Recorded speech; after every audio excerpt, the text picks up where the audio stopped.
Using, okay, hello everyone. So this is using the DSM-5 in case formulation. Case formulation. Case formulation is a core clinical skill that links assessment information and treatment planning. It is a hypothesis about the mechanisms that cause and maintain the problem. It answers the questions, why is this person having this type of problem now? DSM-5 informed case formulation process. So you have the assessment, DSM-5 enhancements, DSM-5 organization, DSM-5 background information. Then case formulation, DSM-5 criteria sets, DSM-5 background information, and then treatment planning. Best practice guidelines are often tied to a diagnosis. DSM-5 measures to monitor progress.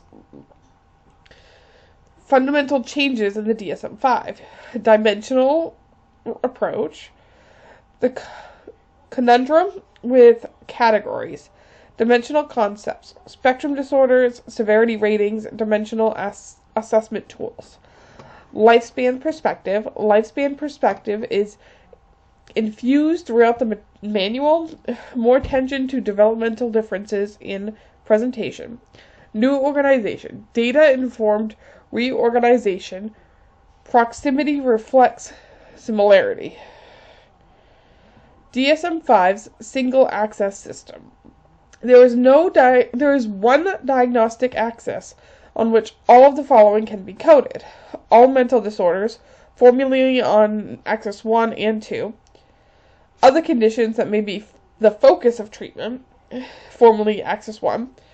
And medical disorders, formerly axis 3. DSM-5 tools and enhancements. Clinical rating scales. WHODAS 2.0. Cultural formulation interview. Clinical rating scales. Rationale for adding measurement-informed care, dimensional assessment of severity, assessment of broad range of symptoms, adjunct to clinical evaluation. Types: cross-cutting symptom measures, disorder specific severity measures, disability measures, which is the WHODAS 2.0 I mentioned, personality interventions, inventories, not inventories, personality inventories, early development in a home background form. Link to online assessment measures. Assessment measures can be freely used by clinicians for use with clients. They can be downloaded at this website here, www.psychiatric.org/practice/DSM/DSM-5/online assessments measures, or www.dsm5.org. I have my own copy of the DSM-5 actually. Cross-cutting symptom measures. Assesses symptoms across the major domains of psychopathology. 2 types, level 1, level 2. Versions: adult self-report, parent/guardian related versions for children 6 to 17, and youth self-report 11 to 17. Level 1, cross-cutting symptom measure. Description: adult version measures 13 domains of symptoms. Rate each item. How much or how often you been bothered by in the past 2 weeks.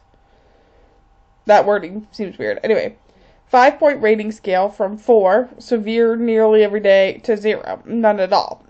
Scoring. Rating of a 2 or higher should be followed up by a further clinical assessment. On items for suicidal ideation, psychosis, and substance use, as rating of 1, slight, or higher should be used.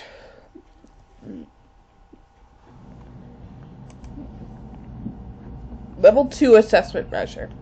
Description: a brief rating scale for a particular symptom. Examples include anxiety, depression, and substance use. Indications when a level 1 item is rated above the cutoff. Can be re-administered periodically to plot change. Scoring instructions are available at the site. DSM-5 online measures .docx.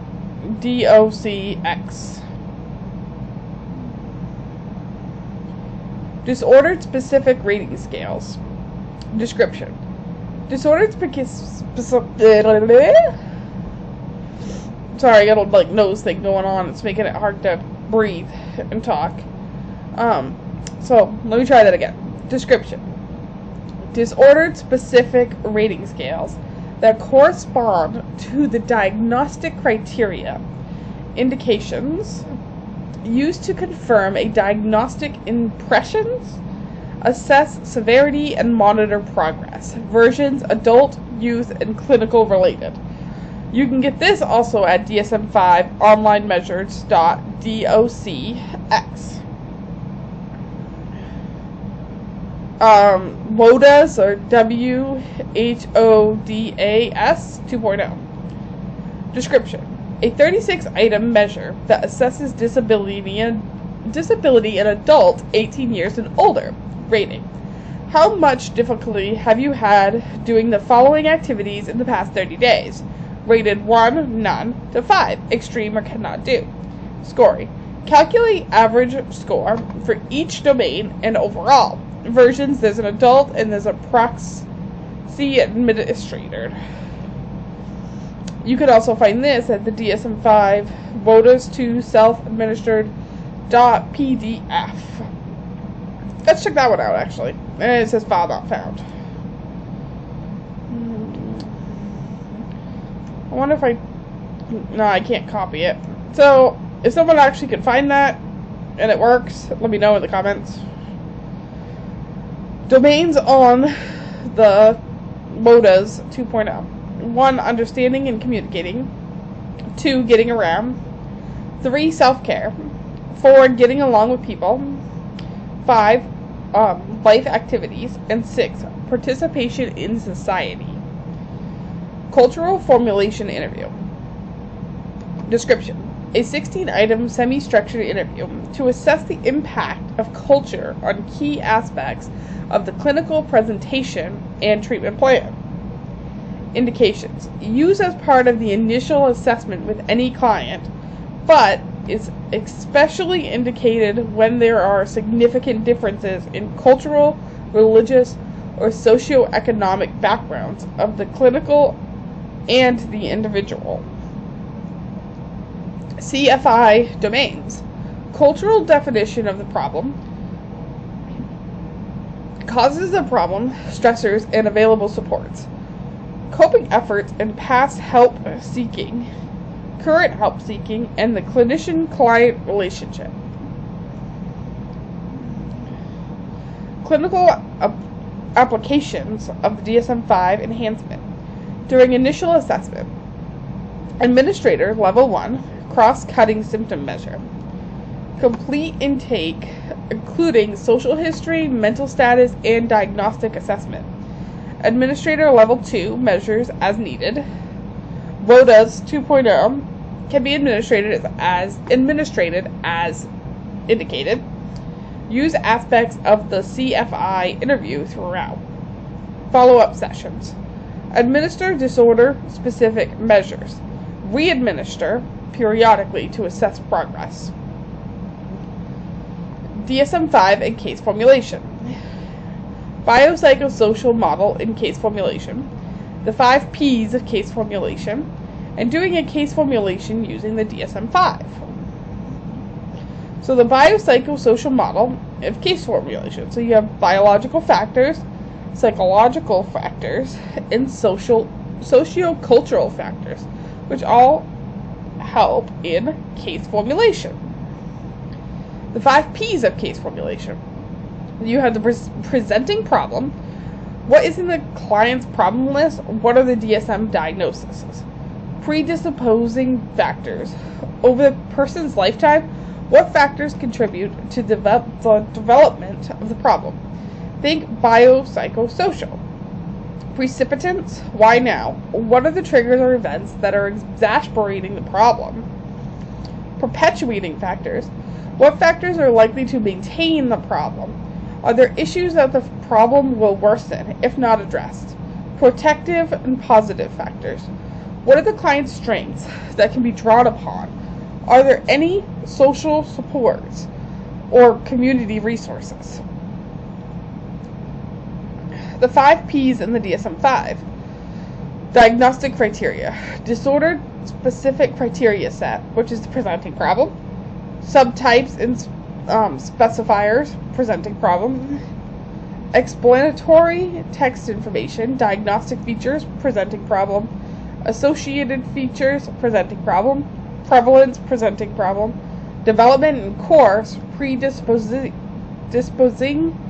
perpetuating, and protective factors. Risk and prognostic factors is predisposing, perpetuating, protective factors. Culture-related diagnostic issues, 5 P's. Gender-related diagnostic issues, 5 P's. Suicidal risk, presenting problem. Functional consequences, perpetuating factors. Differential diagnosis, presenting problem. And comorbidity, presenting problem and perpetuating factors. So this I'm going to leave up for a little bit. It just shows in the DSM-5 and how the 5 P's show themselves within the DSM-5.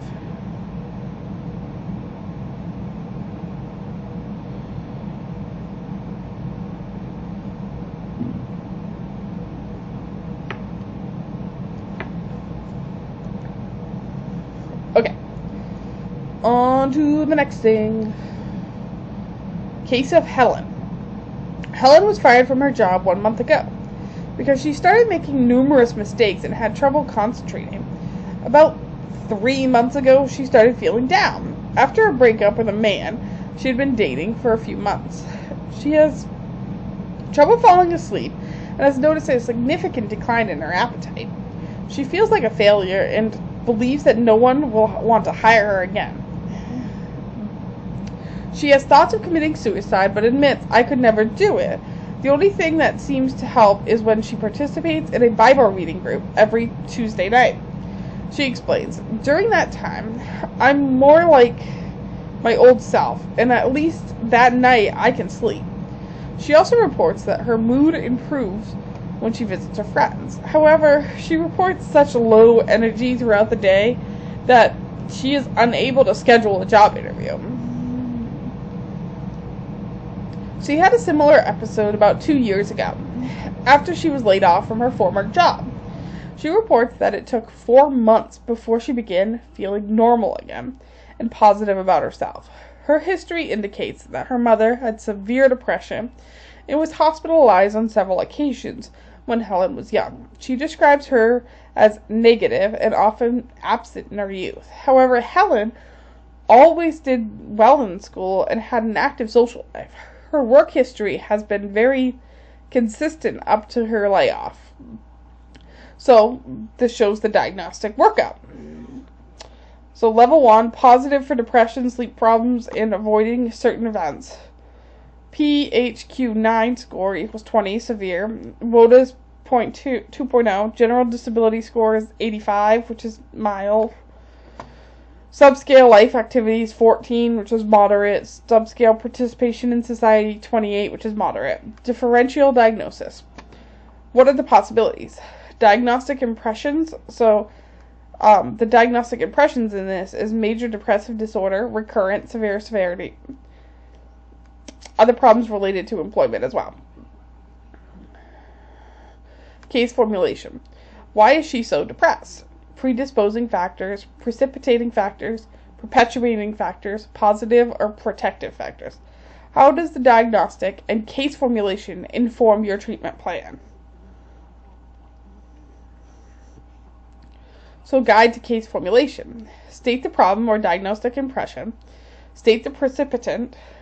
Describe critical predisposing factors. Include a statement about perpetuating or maintaining factors. Highlight protective and positive qualities. Write a case formulation. Helen presents with blah blah blah, which appears to be precipitated by blah blah blah. Factors that seem to have predisposed her to depression include blah blah blah blah. The current problem is maintained by la la la la. However, her protective and positive factors include la la la la la. From formulation to treatment. How does the formulation inform the treatment plan? Best practice for this disorder. Which types of intervention will address the predisposing, precipitating, and perpetuating factors?